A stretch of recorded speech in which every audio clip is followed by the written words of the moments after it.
கோவையைச் சேர்ந்த யோகா பாட்டி நானம்மாளுக்கு சிறந்த பெண்மணிக்கான விருதை வழங்கி குடியரசுத் தலைவர் பிரணாப் முகர்ஜி கௌரவித்துள்ளார். இது தொடர்பான செய்தி தொகுப்பை பார்க்கலாம். கோவை பகுதியைச் சேர்ந்த நானம்மாளுக்கு வயது 98. இந்த வயதிலும் உடம்பை வில்லாக வளைத்து 50க்கும் மேற்பட்ட யோகாசனங்களை தொடர்ந்து செய்து மெய்சிலிர்க்க வைக்கிறார்.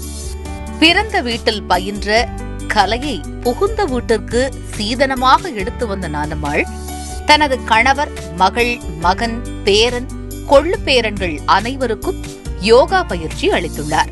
குழந்தையில் முடிச்சு நான் அறிஞ்சிட்டே இருக்கிறேன். எங்க பாட்டி தாத்தா எல்லாம் பழகினாங்க, அவங்கிட்டவே நானும் பழகிட்டு இருந்தேன்.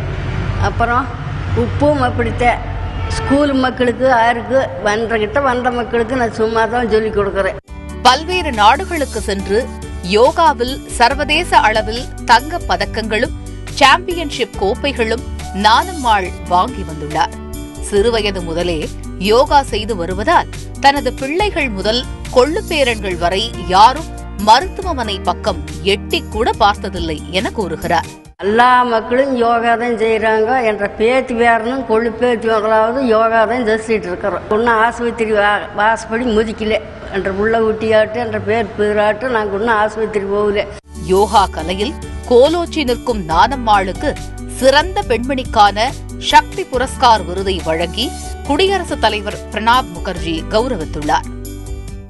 யோகா கலைக்கு சிறப்பு சேர்த்த மூதாட்டி நானம்மாளுக்கு சமத்துவ மக்கள் கட்சி பொதுச் செயலாளர் சரத்குமார் வாழ்த்து தெரிவித்துள்ளார். இவரிடம் யோகா கற்றுக்கொண்டவர்கள் உலகின் பல்வேறு இடங்களில் யோகா வகுப்பு எடுத்து வருவது மகிழ்ச்சி அளிப்பதாக தெரிவித்த அவர், யோகா கலை வயது வரம்பிற்கு அப்பாற்பட்ட உடற்பயிற்சி என்பதை நானம்மாள் உணர்ந்திருப்பதாக பாராட்டியுள்ளார்.